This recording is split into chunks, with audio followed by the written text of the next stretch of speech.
Share करा, comment करा, please आमच्या ताईला सपोर्ट करा. थँक्यू.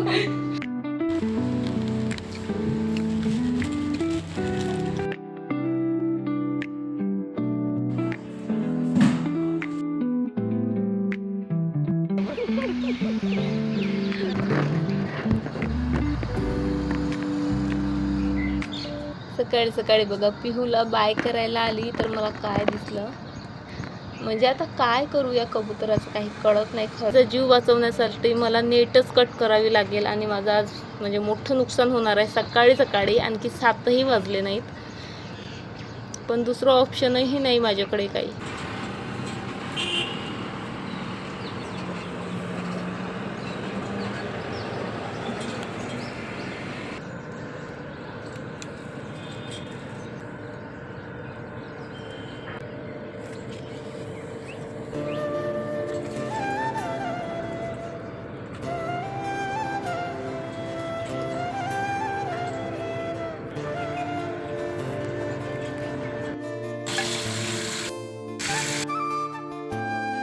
का माझी परीक्षा घेत आहेत कळत नाही. बघा एक कबूतरसाठी मी इकडनं नेट काढली, आता हे दुसरं येऊन अडकलं. बघा हे आतमध्ये आलं आणि नंतर अडकलं आणि जी नेट आहे ना नेमकी याच्या गड्यात अडकलेली आहे. आता ही मी काढताना फक्त हलायला नाही पाहिजे, कारण मला कबुतराची खूप भीती वाटते. आता कुठनं कट करू तेही मला कळत नाही.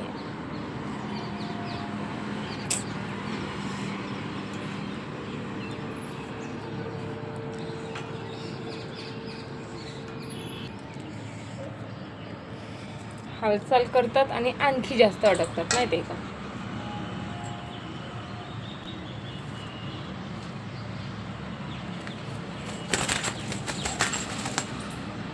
थांब ना बाबा, तुझ्याच भल्यासाठी करते मी.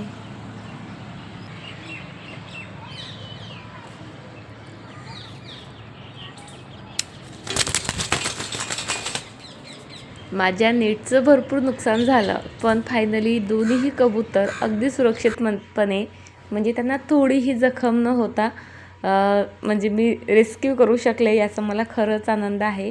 आता कुणाच्या जीवापुढे नेटची किंमतच काय, नाही का.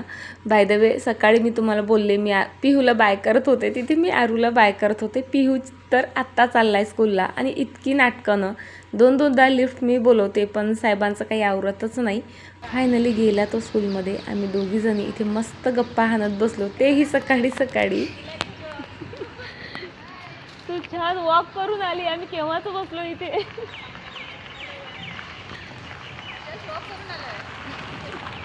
चल बाय.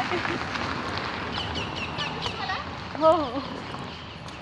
इतक्यात माझी सततची धावपळ चाललेली आहे, त्यामुळे आमचं काही भेटणं होतच नव्हतं. म्हणून आज आम्ही जरा जास्त वेळ सोबत घालवला.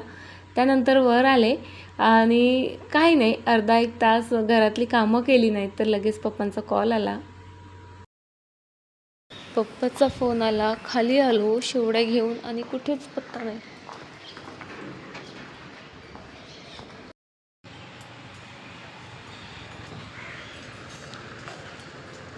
मागे तुम्ही बघितलं आईकडनं आली तेव्हा भरपूर वाळवण जे आहे मी घेऊन आलेली होती, पण आत्ताही म्हणजे काही गोष्टी बाकी होत्या शेवड्या वगैरे, आणि जास्त क्वांटिटीमध्ये मी घेऊन नाही येऊ शकत. पण पप्पाच्या गाडीवर अशा गोष्टींना आरामात येतात आणि म्हणजे फुटतुटीही होत नाही. सो आई पप्पांकडे थोडं जे आहे पाठवून देत असते. इथे पप्पांसोबत थोड्या गप्पा गोष्टी केल्यात आणि पप्पांना लगेच निघायचं होतं. आणि पप्पांचं नेहमी असंच असतं, फक्त 5 ते 10 मिनटं बोलतात आणि निघून जातात. आणि त्या 5 ते 10 मिनटातही त्यांचं इतकं त्यांच्या नातीचं कौतुक चाललेलं असतं, म्हणजे काय काय सांगू काय काय नको असं त्यांना झालेलं असतं. एक तर आरू पिहूचं विचारतात आणि दुसरं चिवचं सांगतात. बस या पलीकडे त्यांच्याकडे गोष्टीही नसतात, विषयही नसतात. आणि म्हणजे तसंही या तिघांशिवाय ना सध्या त्यांच्या लाईफमध्ये म्हणजे असं इतर कोणत्या गोष्टीही म्हणजे त्यांना आवडतील किंवा आनंद देतील अशा नाहीच आहेत. त्यामुळे त्यांचं सतत जे आहे आरू पिहूचं आणि चिवचं कौतुक चाललेलं असतं. आमची रिकामी कामं बघा किती चाललेली आहेत इथे, म्हणजे एरोप्लेन उडवायचे अगदी फॅनपर्यंत. अर्धी बुक नाही, एक पेज म्हणा. बघा सांगतो पण आणखी का अर्धी बुक नाही, पूर्ण एक नोटबुक त्याने एरोप्लेन आणि जहाजासाठी हो ना, खर्च केली. पण ती मागच्या वर्षीची होती. बाळा तू स्केटिंग खेळत नाही तर स्केटिंग ठेवून दे ना. हेलिकॉप्टर ओ अच्छा, आता तिचाही यूज होणार आहे का असा? Helicopter helicopter. हाय, नमस्कार. मी स्नेहा कुगडे फॅमिलीमध्ये पुन्हा एकदा तुम्हा सर्वांचं खूप सारं स्वागत करते. कसे आहात तुम्ही सर्वजण? आशा करते तुम्ही सर्वजण मस्त मजेत आणि भरपूर आनंदात असाल.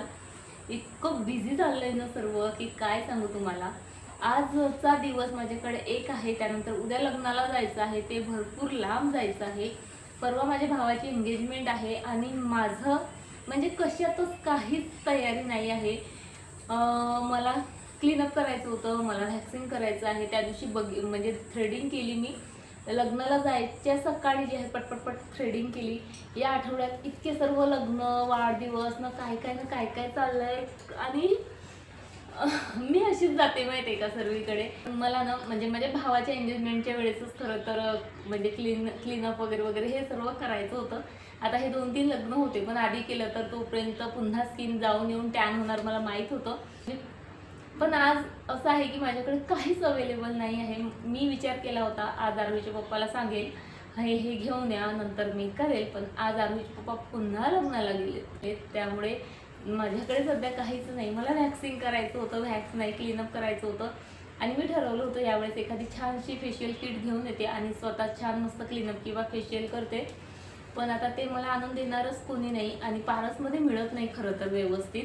म्हणजे असतं त्यांच्याकडे, पण ते कसं विकल्या जात नाहीत ना जास्त, तर एक्सपायर किंवा एक्सपायरी डेट जवळ असलेले प्रोडक्ट असायची भीती असते, त्यामुळे पारसवरनं काही घ्यायची इच्छा होत नाही. आणि मैत्रिणीला भेटायला गेले होते एक दिवस आधी, त्या दिवशी माझी घ्यायची इच्छा झाली नाही, कारण मला इकडे तिकडे कुठेच वेळ घालवायचा नव्हता. तरीसुद्धा तुम्ही बघितलं आरोहीच्या पप्पांनी आरोहीने माझा भरपूर वेळ घेतला. अशी रडकुंडीला येत होती मी की काय सांगू. माझं असं होतं कधी एकदाची मी जाते आईकडे आणि तिला भेटते. ॲक्च्युली ती इथेही यायला तयार होती, पण तिला इथपर्यंत पोहोचून देणार कोणी नव्हतं. आणि 2 व्हीलरवर म्हणजे माझं होतं की आरोहीच्या पप्पाला पाठवू का, पण ती कम्फर्टेबल नसती, त्यामुळे मी पण तिला असा फारसा फोर्स केला नाही. आणि अकोल्याचं ऊन तुम्हाला माहीत आहे आणि ती साऊथ इंडियामध्ये राहते बँगलोरला, तिथे इतकं ऊन नसतं आणि त्यामुळे तिला किंवा तिच्या बाळाला सहन झालं नसतं, त्यामुळे मी रिस्क घेतलीच नाही. मीच तिला तिथे भेटायला गेली आणि तिला खरं तर माझ्या फॅमिलीलाही भेटायचं होतं, मम्मी पप्पाला चिवला भेटायचं होतं. सो म्हटलं चला दोन्ही कामं म्हणजे तिचं दोन्हीकडे भेटणं होऊन जाईल. आणि त्या दिवशी आरूच्या पप्पांचा दवाखाना आला, आरूचं ड्रेस आला, त्यामुळे माझ्या आणखी काही गोष्टी हां पिहूची वॉच पण झाली आणि त्यामुळे आणखी काही गोष्टींसाठी मला माझा वेळ घालवायचाच नव्हता वाया. तरीही तिला दिलेल्या वेळेपेक्षा भरपूर लेट मी पोहोचली होती. पण चला तो दिवस गेला, खूप छान गेला, खूप छान. म्हणजे 7-8 5-6 वर्षानंतर भेटलो होतो आम्ही, पण खूप मस्त वाटलं. 5-6 वर्षाचं जे काही साठलेलं होतं. ॲक्च्युली आम्ही फोनवर भरपूर बोलतो, म्हणजे आठवड्यातनं महिन्यातनं जरी फोन आला ना तरी आमचा 2-2, 3-3 तास चालतो. आणि जेव्हा आमच्याकडे 2-2, 3-3 तास असतात तेव्हाच आम्ही एकमेकींना फोन करतो, कारण आम्हाला माहीत असतं 5 मिनिटात, 10 मिनिटात, 1 तासातही आमचं काहीच होत नाही. सो त्या दिवशी मी काहीच आणलं नाही. आता माझ्याकडे काहीच ऑप्शन नाही. आता एक आहे दीदी पार्लरवाली, तिला कॉल केला कारण ती होम सर्व्हिस देते. तिला म्हटलं बाई काही कर, सायंकाळपर्यंत ये. आता ती जर आली तर माझं क्लीनअप म्हणा, फेशियल म्हणा सायंकाळपर्यंत होईल, नाहीतर काहीच नाही. मग मला असंच जे आहे भावाच्या एंगेजमेंटला जावं लागेल. सो चला आता भरपूर कामं करायची आहेत, खूप जास्त, पण सुरुवात कुठनं करू कळत नाही आहे. आणि उद्या लग्नाला जायचं आहे. खरं तर मुलांचं काय करू, कशानं जायचं, कसं जायचं काहीच फिक्स नाही, पण जायचं एवढं मात्र मला आरोहीच्या पप्पांनी सांगितलं आणि अमरावतीला लग्नाला चालले गेलेत. खरं सांगायचं तर घरात भरपूर कामं आहेत बरं का, कारण दररोज जे आहे बाहेर जाणं होतं आहे, त्यामुळे क्लिनिंग घराची होत नाही आहे. जी बेसिक कामं असतात, स्वयंपाक, भांडी, कपडे, ती तर करावीच लागतात, पण एक्स्ट्राची कामं काहीच होत नाही आहेत.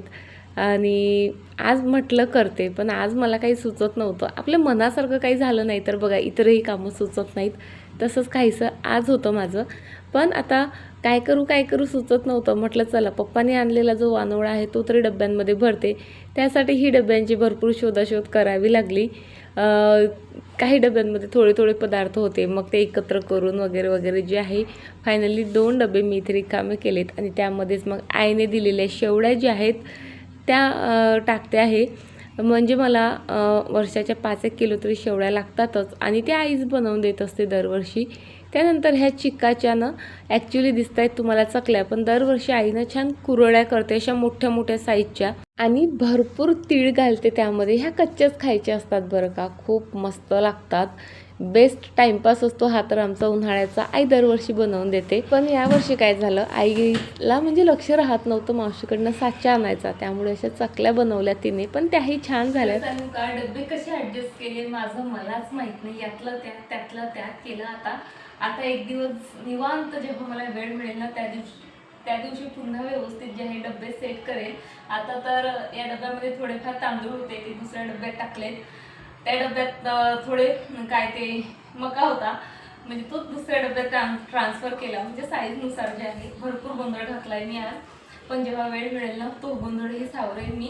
पण असं आणि बघा, आपण बघितलं की असं वाटतं बापरे किती सर्व डबे आहेत आपल्याकडे, पण जेव्हा वाळवणीचे पदार्थ बनतात किंवा मग दिवाळीचं फराळ बनते तेव्हा घरात डबे भांडे कमी पडतात.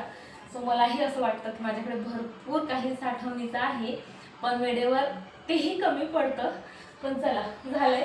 शेवड्या बाकीच होत्या, म्हणजे यावर्षी जवळपास सर्वच आईनेच दिलं मला.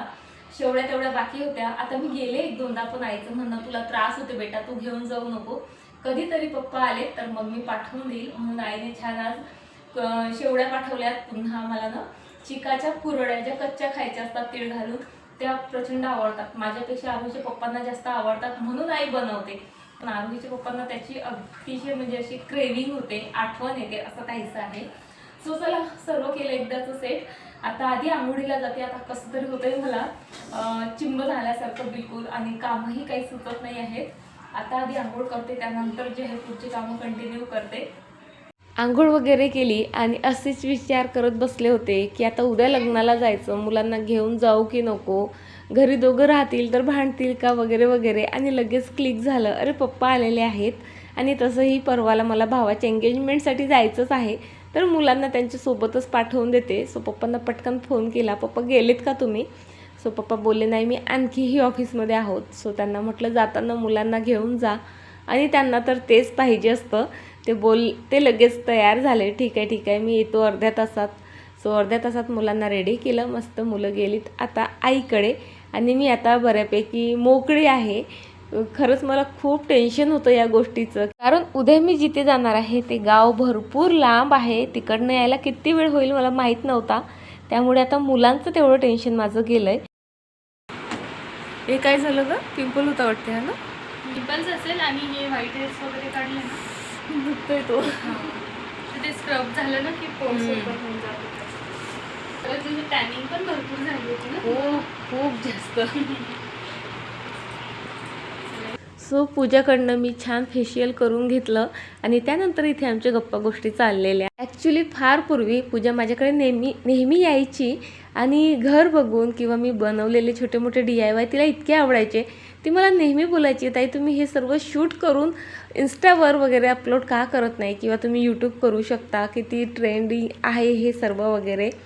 तेव्हा मी हसून टाळायची तिला. आणि त्यानंतर जेव्हा मी ती गोष्ट सिरियसली घेतली ना, तर जेव्हा पहिलं यूट्यूब चॅनल मी ओपन केलं होतं तेव्हा पहिल्या व्हिडिओमध्ये पूजा ही होती, आणि तेच इथे जे आहे आमचं रिमाइंड करणं चाललेलं की हो मी तुम्हाला बोलले होते ताई तुम्ही करू शकता वगैरे, आणि आता तुम्ही छान करताय. लाईक करा, सबस्क्राईब करा, शेअर करा, कमेंट करा, प्लीज आमच्या ताईला सपोर्ट करा. थँक्यू. आणि फेशियलसाठीही थँक्यू. 5 वर्षानंतर मी फेशियल केलं. मला तुम्ही 4-1 वर्ष आधी बोलवलेलं, ते पण आयब्रो केली. आयब्रोज फक्त.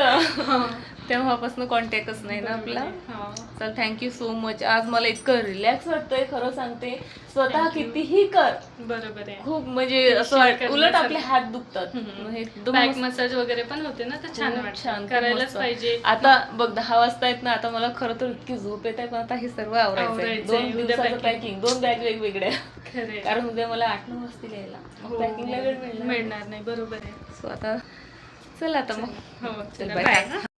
खरंच ही मुलगी ना म्हणजे इतक्या कमी वयात इतकी मेहनत करते आहे, बघून कमाल वाटतं. ती होम सर्व्हिस देते आणि प्रत्येकच गोष्ट म्हणजे फेशियल, क्लीनअप किंवा hair cut, hair spa mehndi काढून देण्यापासून तर नेल आर्टपर्यंत सर्व ती घरी येऊन करून देते.